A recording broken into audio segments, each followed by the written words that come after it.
Nous sommes lundi 30, dernier jour du mois de septembre. Mesdames et messieurs, bonsoir et bienvenue dans ce journal que nous ouvrons par ce communiqué du gouvernement. Le gouvernement de la République du Mali informe l'opinion nationale et internationale que de faits graves, atteintes à l'intégrité physique, provocation et agressions ont été perpétrées ces jours-ci contre les forces de défense et de sécurité et sur de paisibles populations. Ainsi, le vendredi 27 septembre 2013, des éléments de la Garde nationale du Mali en poste à l'agence régionale de la Banque malienne de solidarité BMS de Kidal ont été victimes d'une attaque à la grenade faisant 2 blessés. Le lendemain, samedi 28 septembre, c'était un attentat suicide à l'explosif qui a frappé le camp militaire de Tombouctou. Bilan, 6 morts et 6 blessés. Hier dimanche 29 septembre, Kidal a été de nouveau secoué par une explosion accidentelle d'un terroriste qui s'apprêtait à commettre un attentat suicide. Au même moment, des hommes armés ont ouvert le feu sur les soldats de l'armée nationale qui sont parvenus à repousser l'attaque.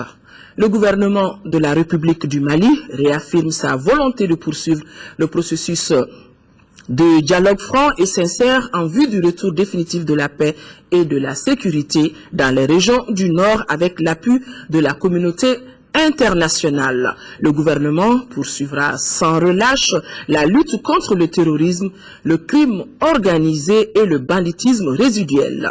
Dans ce cadre, les forces de défense et de sécurité assumeront pleinement leur rôle. Le gouvernement de la République du Mali invite les populations à rester sereines. Le processus de paix et de réconciliation va se poursuivre. C'était là donc un communiqué du gouvernement suite aux récents événements survenus dans les régions du Nord. Je vous le disais dans les titres, après New York, le président de la République est depuis hier à Paris où, dès son arrivée, il a rencontré la communauté malienne vivant en France. Une communauté forte de plus de 2000 Maliens, toutes catégories socio-professionnelles confondues et qui est déterminée à prendre toute sa part dans l'édification du nouveau Mali. Un challenge qui ne se fera pas aussi sans les Maliens des États-Unis. Envoyé spécial Boubacar Touré, Ibrahima Koulibaly. Émotion et bénédiction ont ponctué la rencontre entre le chef de l'État et la grande communauté des Maliens vivant aux États-Unis et en France. À New York, le président de la République avait à ses côtés un ami du Mali, le sénateur de l'État de New York, Bill Portin. À New York comme à Paris, IBK a salué les initiatives de la diaspora malienne dans la gestion de la crise. Il les a invités à redoubler d'ardeur pour relever les nouveaux défis du pays.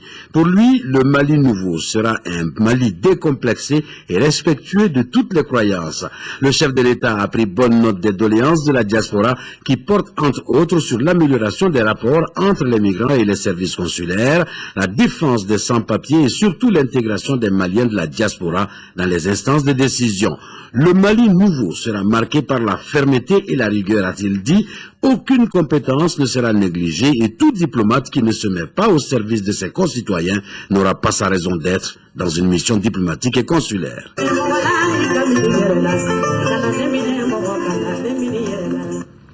Au cours de ces deux rencontres, Ibrahim Boubacar Keïta a insisté sur la place de nos compatriotes dans l'avènement des nouveaux Mali et a aussi sollicité leur soutien dans la réussite de sa mission. Les récents événements de Tombouctou et de Kidal ont été évoqués par le président Ibrahim Boubacar Keïta.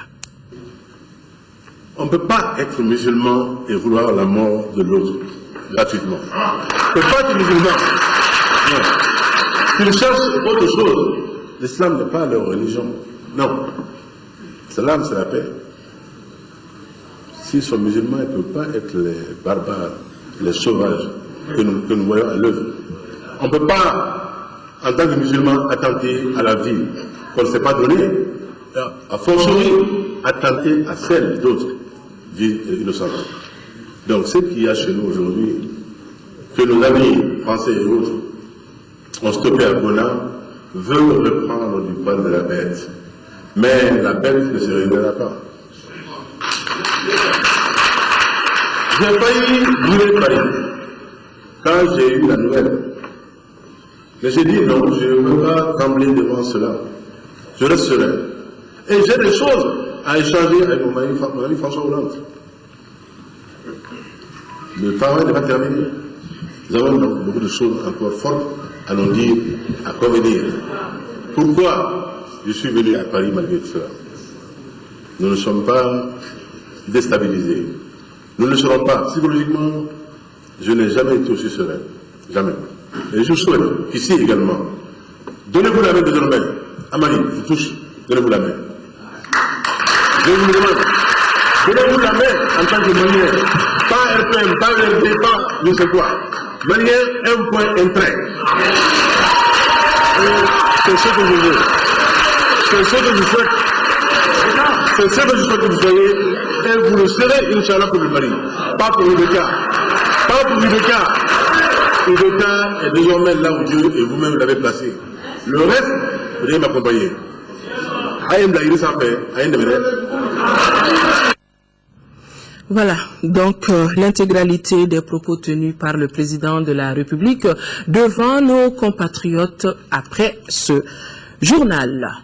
L'actualité ici à Bamako, demain 1er octobre, les scolaires maliens vont retrouver le chemin des classes. À cette occasion, Madame le ministre de l'Éducation nationale, dans un message, demande aux acteurs de l'école de s'impliquer dans une dynamique partenariale pour soigner la qualité de l'enseignement au Mali. Nous vous proposons un extrait de ce message recueilli par Batraoré.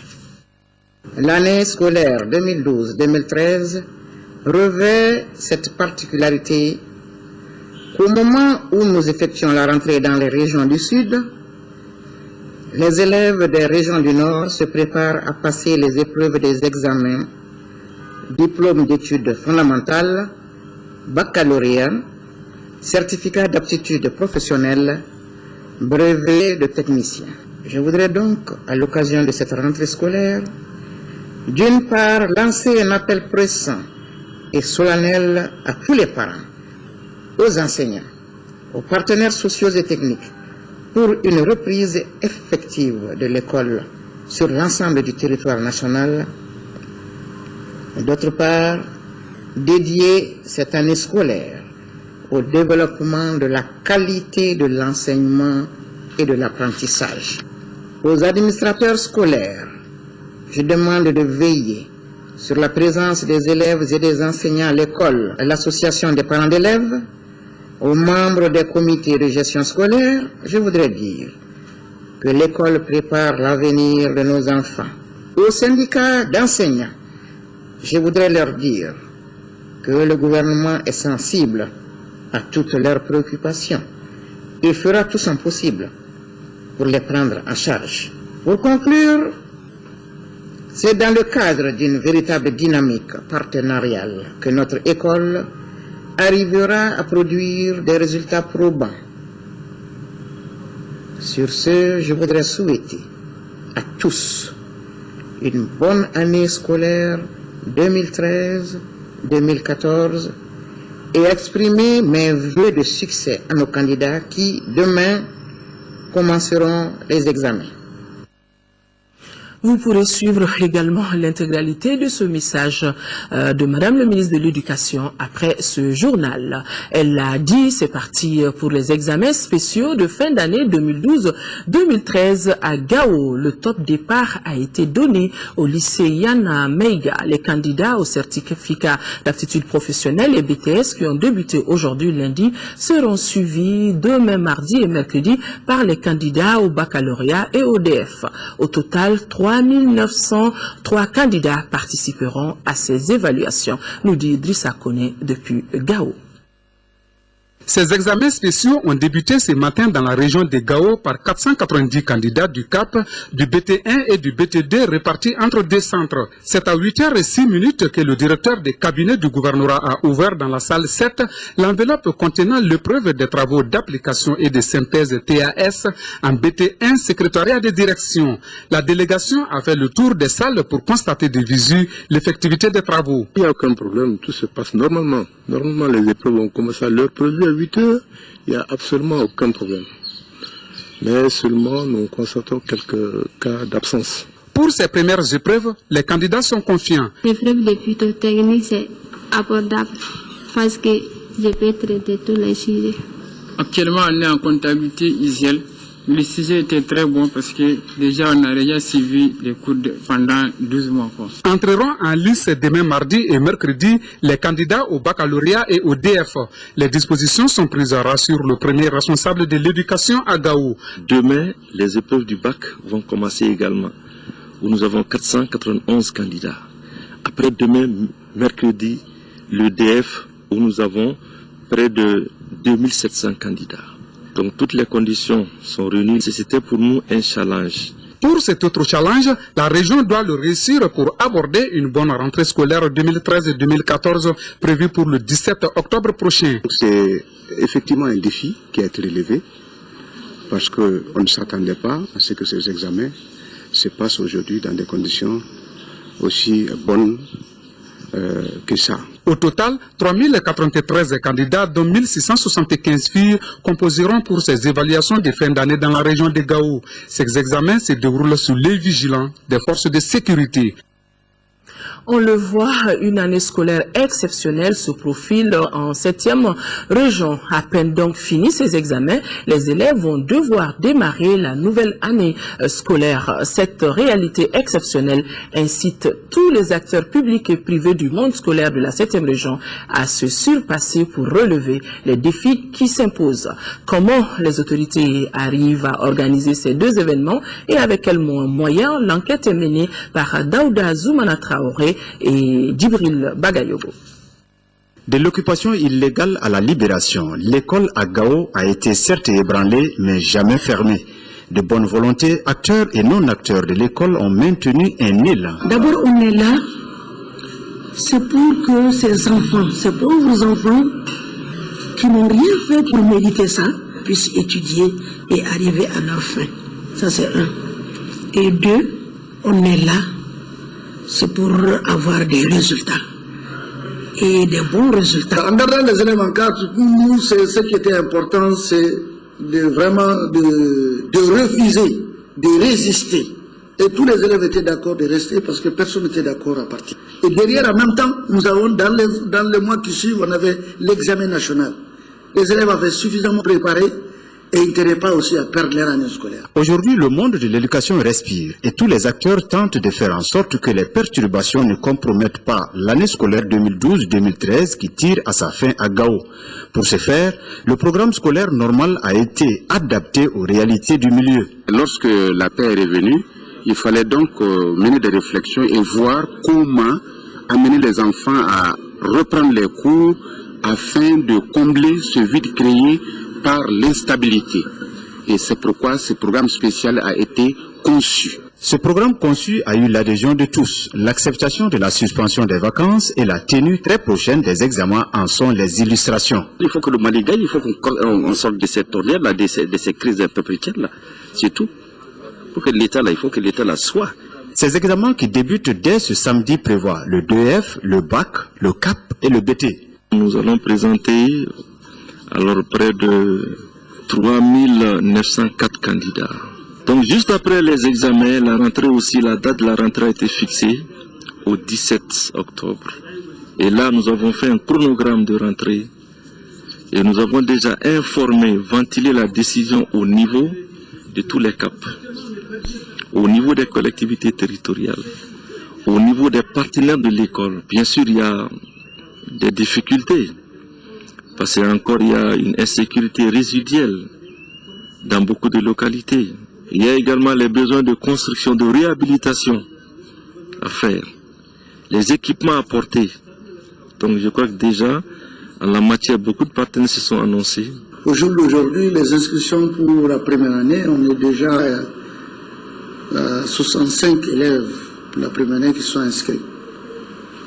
Donc nous pensons déjà que le cap est franchi pour l'ouverture prochaine.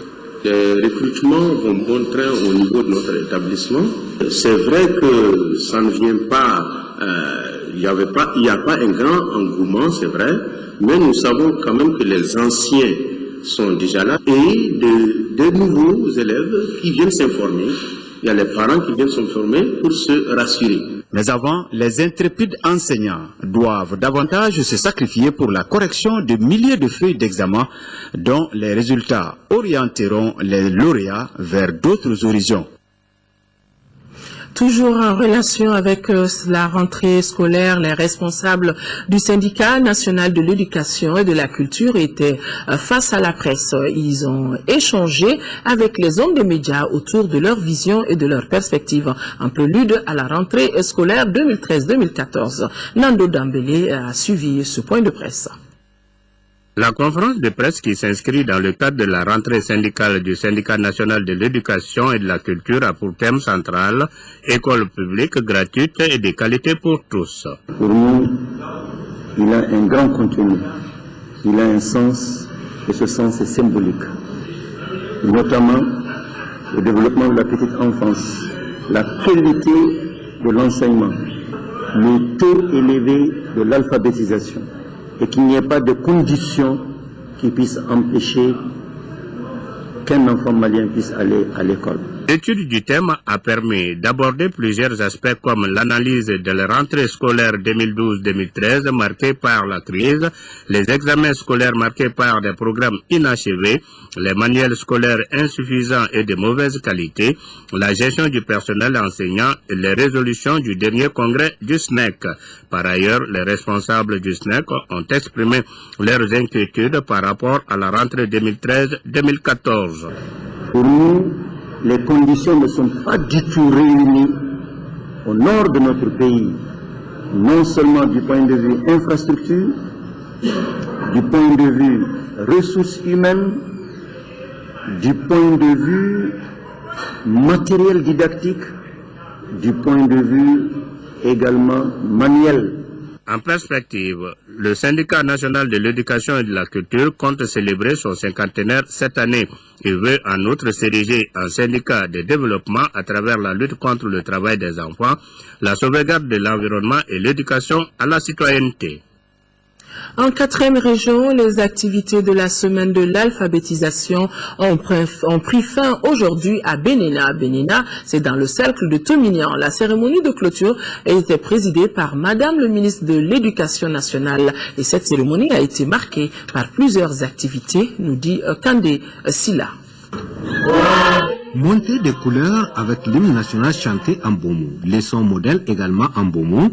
La clôture de la journée internationale de l'alphabétisation à Benena aura été riche en activités. La symbolique de l'événement ici est que cette localité de Tomia abrite le centre de l'éducation pour l'intégration. Ce centre, visité par Madame le ministre et sa délégation, comprend des ateliers de menuiserie, de coupe-couture, de machinisme agricole et d'un centre pour la petite enfance. Il se veut un outil de développement et de paix pour les enfants déscolarisés précoces ou non scolarisés venant des communes du Mali et du Burkina Faso. Le centre d'éducation pour l'intégration s'inscrit dans un vaste projet d'intégration initié par les autorités maliennes et burkinabés qui, à travers l'IMOA et la CEDEAO, entendent axer leurs efforts sur le développement harmonieux participatif des deux communautés frontalières unies par les mêmes langues, Boumou et Djoula, et la même culture. La cérémonie de clôture a été également une occasion pour Madame le ministre de faire un bilan des activités menées tout au long de la semaine. Bilan marqué par des activités d'information, de communication et de sensibilisation en faveur de l'alphabétisation et de la promotion des langues nationales. Il ne peut y avoir de développement véritable de notre pays avec des populations en majorité analphabètes.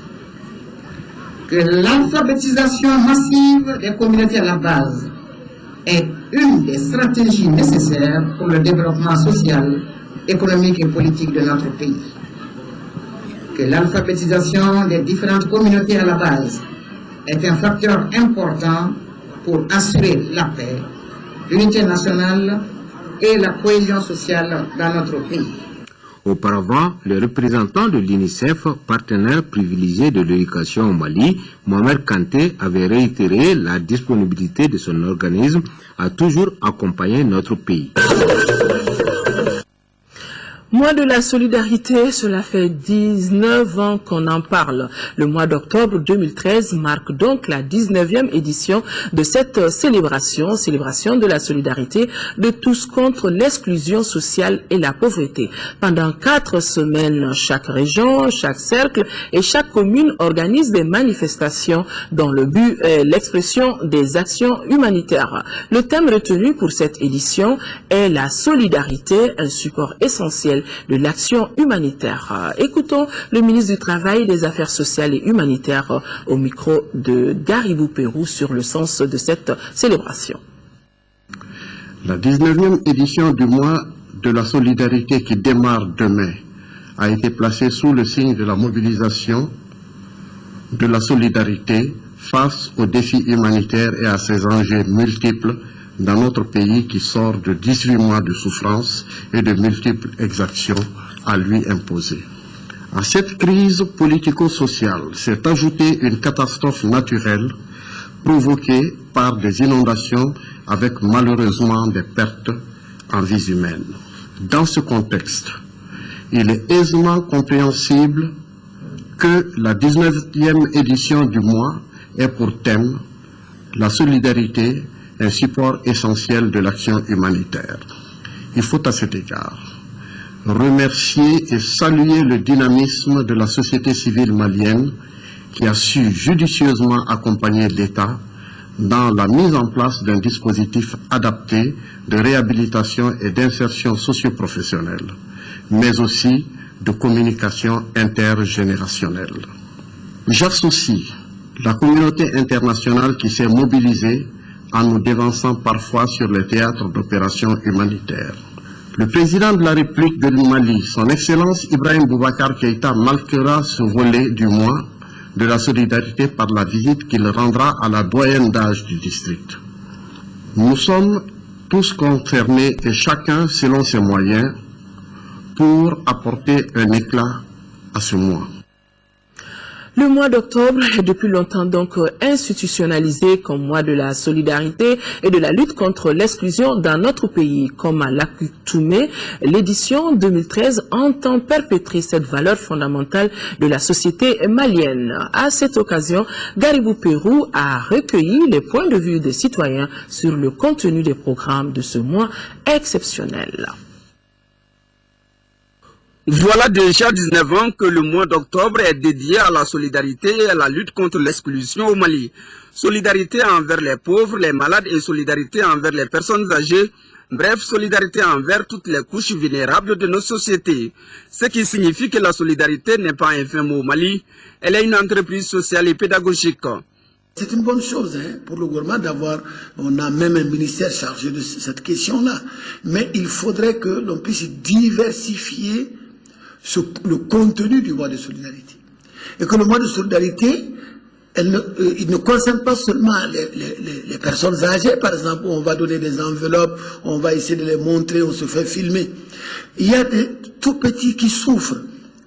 Tous les âges, il y a de la précarité dans la société. Il y a beaucoup d'améliorations à faire.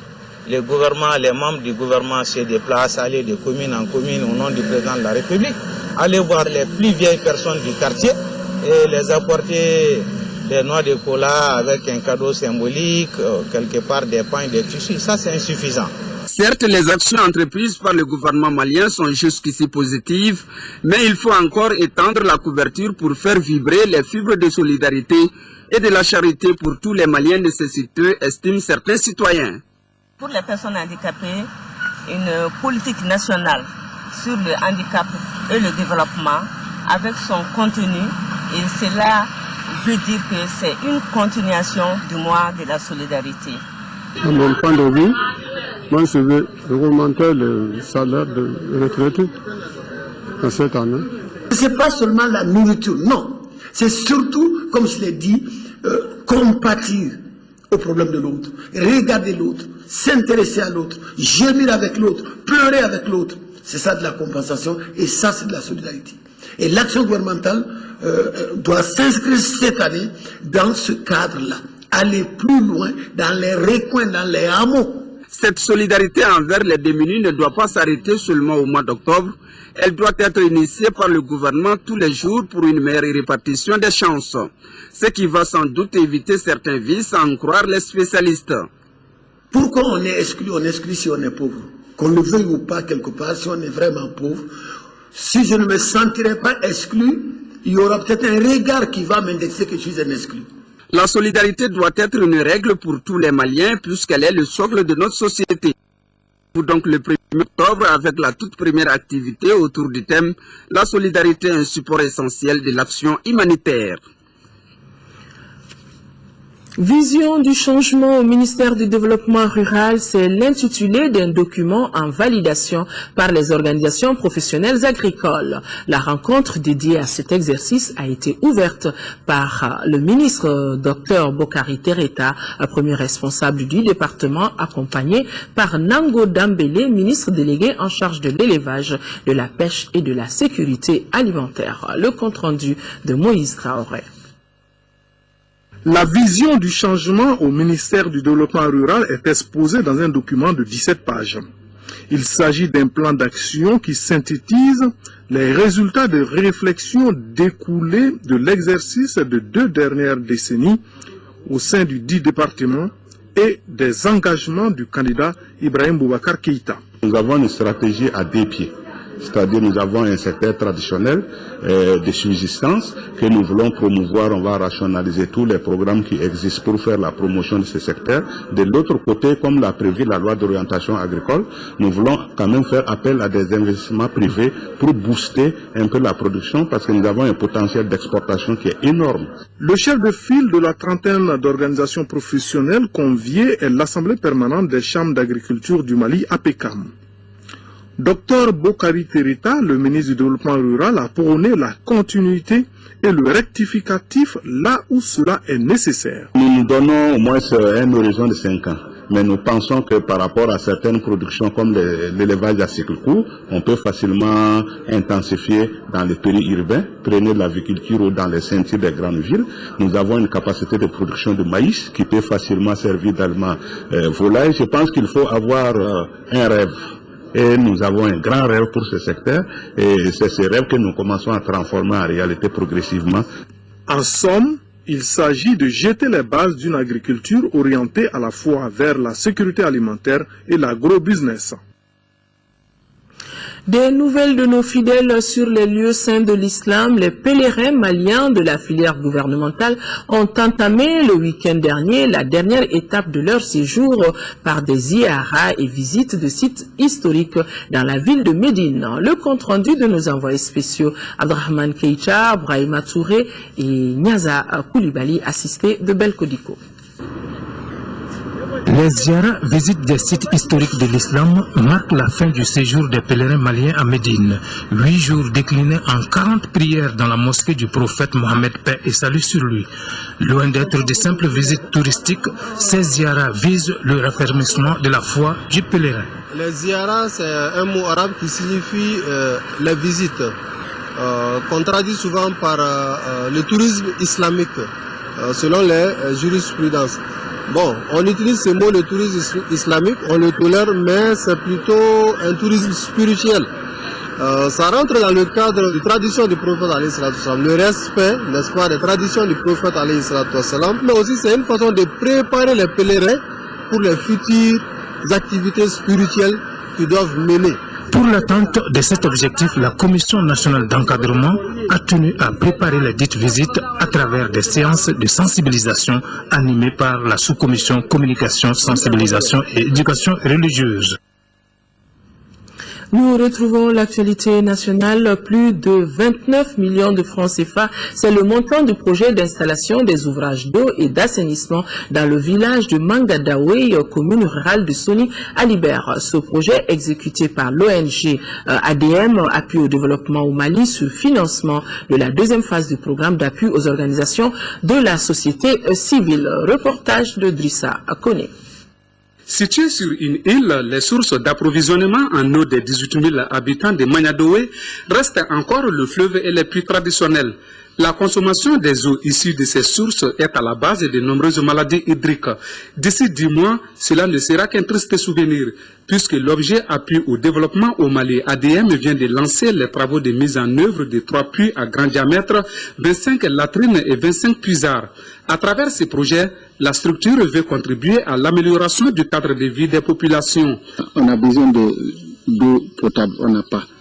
ADEM nous a amené quelque chose que nous ne pouvons même pas expliquer. Par rapport au puits, c'est tout à fait normal pour éviter aux populations de consommer l'eau venant du traitement du fleuve.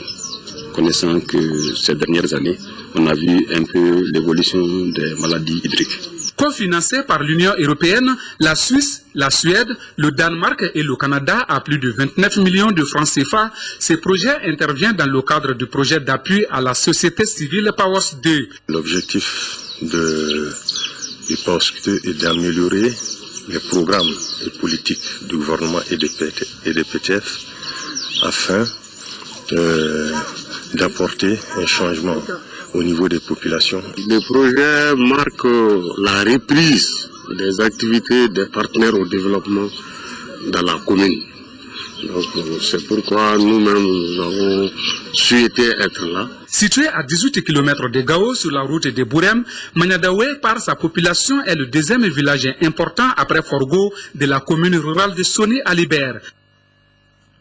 Lancement à Mopti du projet d'appui à l'amélioration des conditions de vie des pêcheurs du delta central du Niger d'un coût global de plus de 28 millions de francs CFA. Le projet est financé par le programme d'appui aux organisations de la société civile. Reportage depuis Mopti de Yacouba Meiga.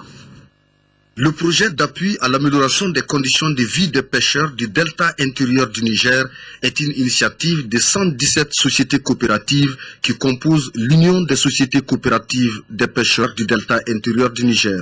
Sa mise en œuvre consiste à renforcer pendant une année les capacités des pêcheurs en pisciculture et à former les femmes à la transformation des produits de la pêche. Le contrat est signé depuis le 2 août 2013. Un contrat d'un montant de 28 440 279 francs CFA. Les autorités régionales reconnaissent la pertinence d'une telle initiative dans une région dont l'économie repose en partie sur le sous-secteur de la pêche. C'est un projet qui va permettre d'améliorer les revenus de cette couche vulnérable que constituent les pêcheurs. J'ai saisi cette occasion pour convier les pêcheurs à plus d'unités de cohésion pour que leur activité puisse se développer et se porter gardien de la réglementation sur la pêche pour la préservation et le développement des ressources halieutiques. Le présent projet d'amélioration des conditions de vie des pêcheurs du delta intérieur du Niger est cofinancé par l'État malien, l'Union européenne, le Danemark, la Suède, la Suisse et le Canada à travers la phase 2 du programme d'appui aux organisations de la société civile. Restons en 5e région où l'ONG Groupe de recherche et d'application technique, le programme d'appui aux organisations de la société civile, vient de procéder au lancement du projet d'appui aux déplacés de la commune rurale de Orobé-Doundé. C'est dans le cercle de Mopti. Aminata Touré. Pour un coût de plus de 29 millions de francs CFA et une durée de 12 mois, le projet d'appui aux déplacés de la commune rurale de Orobé-Doundé est une initiative de l'ONG Groupe de recherche et d'application technique GRATS et son partenaire, le programme d'appui aux organisations de la société civile PAWOS-D. Ce projet a comme objectif global de soulager les souffrances des populations vulnérables par le soutien aux activités de pêche, de maraîchage et l'accès aux produits alimentaires. L'amélioration des revenus de 200 pêcheurs dans la commune de Orobé-Doundé à travers la dotation en équipement et le renforcement des capacités en gestion. Le projet ambitionne également d'augmenter les revenus et assurer la diversification alimentaire de 300 femmes maraîchères à travers le soutien à la production. La population de Orobé-Doundé est très contente parce qu'avec le GRAT, il y a plus de 15 ans, GRAT intervient dans la commune. L'appel que je lance à Orobé-Doundé, c'est vraiment de bien gérer ce qui va être mis à leur disposition. Il est à retenir que le présent projet va couvrir les villages de Saint-Dégué, Drambani, Barasomé dans la commune de Orobé-Doundé, cercle de Mopti. La population de Sanankoroba, pas loin de Bamako, vient de bénéficier d'un tracteur et divers matériels. Le don est de la ville Sainte-Élisabeth du Canada jumelée à Sanankoroba. L'appui rentre dans le cadre de l'amélioration de la production agricole et de l'assainissement du village. Nouhoum Sissoko. Un tracteur avec remorque pour 9 millions de francs CFA, 17 bicyclettes, un métier à tisser, un ordinateur avec imprimante, des fournitures scolaires, on en oublie volontiers. C'est le lot d'équipements que la ville de Sainte-Élisabeth au Canada met à la disposition du village de Sanankoroba. On a fait des activités lucratives, ça a été très populaire et les gens étaient enchantés pour participer à cette activité de levée de fonds. Le tracteur qui vient d'être mis à disposition doit permettre d'augmenter la production agricole à Sanankoroba. Il va également contribuer à l'assainissement du village. Le matériel qu'on vient de recevoir, nous avons pris des dispositions pour sa gestion. Ce tracteur va générer déjà 3 emplois permanents. Le jumelage Sanankoroba-Sainte-Élisabeth date de 1985 et depuis que des chemins parcourus. Le lotissement du côté est de Sanankoroba, la réalisation de 2 caniveaux qui sauve le village de Sanankoroba d'inondation, la dotation des familles de Sanankoroba d'équipements et matériel agricole, des fonds de développement pour femmes et hommes, et un projet d'assainissement du village de Sanankoroba. Déjà, une enveloppe consistante a été déboursée par des bonnes volontés pour assurer l'achat de carburant.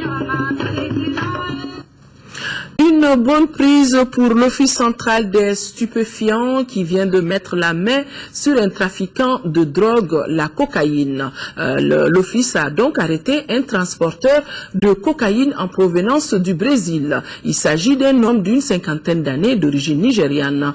Arrêté à l'aéroport de Bamako-Sénou, l'homme avait dissimulé dans son ventre 72 capsules de cocaïne depuis donc le Brésil. Des précisions avec le chef adjoint de la cellule de stupéfiants. Il est au micro de Abdrahman Meiga. Vendredi le 27 septembre 2013, l'aéroport international Bamako-Sénou avons interpellé un Nigérien en provenance de Sao Paulo au Brésil.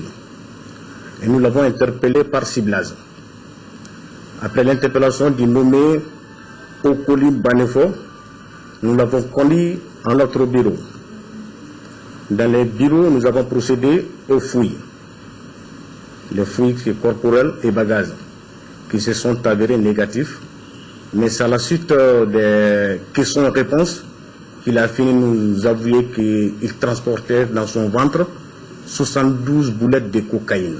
Après l'expulsion de la boulette, nous avons testé une boulette avec les tests narcotiques Identification System. L'enquête est en cours. On a presque terminé la procédure et ce qui est sûr, l'interpellé sera transféré aux autorités judiciaires compétentes. Sport, handisport, les rideaux sont tombés hier au stade du 26 mars de Bamako sur la 12e édition du championnat national de handisport. Excepté les athlètes de Tombouctou, Gao et Kidal, tous les autres participants ont honoré de leur présence. Au classement général, Bamako est en tête suivi de Sikasso et Mopti. Le point avec Seragatou Sissé. Placé cette année sous le signe du renouveau, la 12e édition du championnat national de handisport, pilotée par la Fédération malienne de sport pour personnes handicapées, FEMACH, a vu non seulement le nombre de disciplines augmenter, mais aussi la taille des différentes délégations. Venus de Kai, Koulikoro, Sikasso, Ségou, Mopti et le district de Bamako, avec son gros contingent, les participants ont répondu à l'invitation de la FEMACH, excepté ceux des régions de Tombouctou, Gao et Kidal. Le nouveau bureau fédéral, sous la houlette du président Amadou Diarra, entend donner à la dite fédération toute sa place. Les compétitions en handisport sont un peu rares. C'est pourquoi nous considérons le championnat national handisport comme le plus grand événement de notre fédération au niveau national. Compétition majeure dans l'agenda annuel de la FEMACH, ce championnat a été marqué par la tenue de 30 épreuves, parmi lesquelles le 800 mètres sourd, le 800 mètres tricycle en dames et messieurs, le saut en longueur dames, le 200 mètres déficient intellectuel, et le 1500 mètres tricycle dames. La dernière épreuve a été le match de football sur un terrain réglementaire entre les personnes de petite taille, ici en vert, et les handicapés moteurs. Victoire 2-0 des handicapés moteurs. Durant 2 jours, la direction technique a pu se faire une idée du niveau des athlètes dans les diverses catégories. Dans l'ensemble, le niveau est bon. Surtout qu'on a fait beaucoup d'innovations cette année. Et à voir même l'atmosphère, on sait que ça a porté fruit. On a amené pour la première fois, les personnes de petite taille ont adhéré à la FEMACH avec certaines disciplines comme dans l'international, elles ne font que les lancer. Des prix spéciaux ont été remis aux différents lauréats. Au classement général de cette 12e édition du championnat national de handisport, le district de Bamako se taille la part du lion avec 18 or, 21 argent, suivi de Sikasso, 7 or, 2 argent, et Mopti, 1 or, 3 argent. L'émission Score de ce lundi sera consacrée à l'Assemblée générale élective de la Fédération malienne de football FEMAFOOT avec la participation des représentants des 3 listes en course pour la présidence de la FEMAFOOT. À suivre en direct sur votre télévision nationale à partir de 21h. Le client devrait être mieux considéré dans les structures de santé, c'est ce que prévoient des textes adoptés en 2002. Il s'agit de la loi hospitalière et de la charte du malade. Selon ces 2 textes, un patient qui arrive en service des urgences doit être entièrement pris en charge avant que l'on lui tende une ordonnance. Les dispositions de la loi que l'hôpital Gabriel Touré a commencé par appliquer et qui nécessitent une mise à niveau de certains de ses services, comme la pharmacie, le laboratoire et la radiologie. Focus Santé de ce soir, une réalisation de Chessira Emmanuel Dambélé.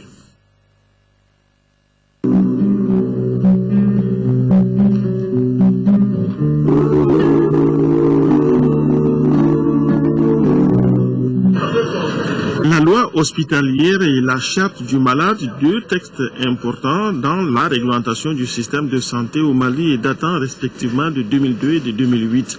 En plus des aspects réglementaires d'organisation, ces textes codifient les droits et les devoirs des patients en relation avec les structures de soins. Ils font du patient un roi et permettent aux structures de santé d'atteindre de meilleurs résultats, surtout qu'en service d'urgence, le délai de prise en charge du patient est déterminant. Dans le cadre du service public hospitalier, quand un malade arrive en urgence, il est soigné d'abord. Ensuite, le problème d'argent est réglé après. Donc il s'agit pour le personnel de santé de faire le nécessaire pour que dès que le malade arrive dans la cour, on le prend en charge, on fait ce qu'il y a lieu de faire, et puis après, on demande à la famille de payer à la caisse. Maintenant, nous, à Gabriel Touré, on s'est organisé pour que dès que le malade arrive, quand la prise en charge commence, au service des urgences, il y a un agent du service social qui entre en contact avec la famille pour expliquer que nous sommes en train de travailler pour faire les soins immédiatement et que l'argent doit être payé à la caisse. Au départ, la structure a mis l'accent sur les actions d'information et de sensibilisation, la réorganisation avec une plus forte implication des services de radiologie, du laboratoire, de la pharmacie et du service social. On a une attestation de traitement. Avec cette attestation de traitement, maintenant la famille paye. Et la loi va encore plus loin puisqu'elle dit que nous devons après engager toutes les procédures pour pouvoir entrer dans nos fonds. Maintenant, si il se trouve que c'est un malade qui n'est pas du tout solvable, alors la loi demande au ministre de la Santé de payer. Surprise pour les infortunés qui ont été les premiers à bénéficier de la mesure, nécessitant forcément que les principaux services impliqués soient remis à niveau. Pour un début, on parle de patinage, de bilan mitigé. L'hôpital reconnaît qu'il rencontre des problèmes. La pharmacie de l'hôpital, pratiquement, il n'y a rien. Il faut le dire, il faut dire clairement les choses. Parce qu'une pharmacie qui ne peut pas fournir du sérum salé aux patients, ça pose problème.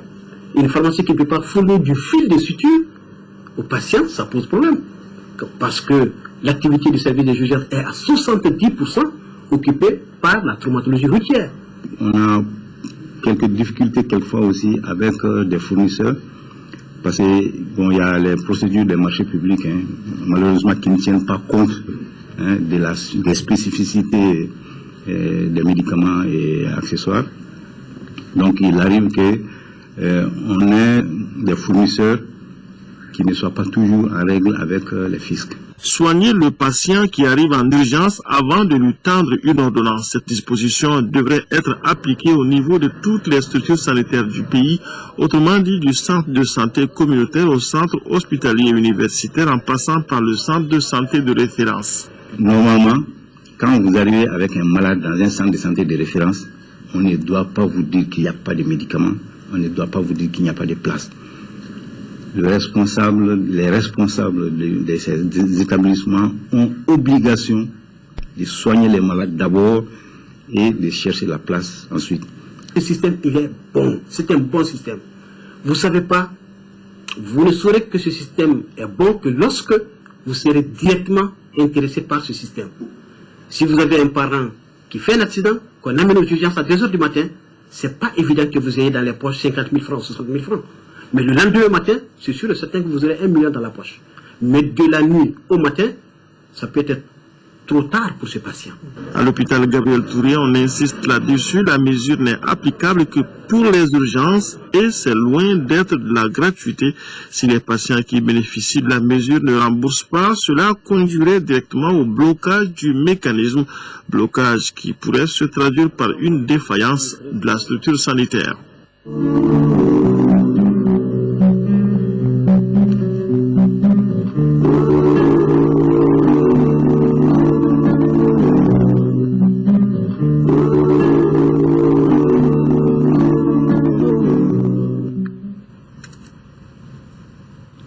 Voilà, fin de cette édition. Merci de l'avoir suivi. Demain, 10h, 13h, Mohamed Touré. Et quant à moi, je me ferai le plaisir d'être là sur ce même plateau. D'ici là, visitez notre site www.ortm.ml.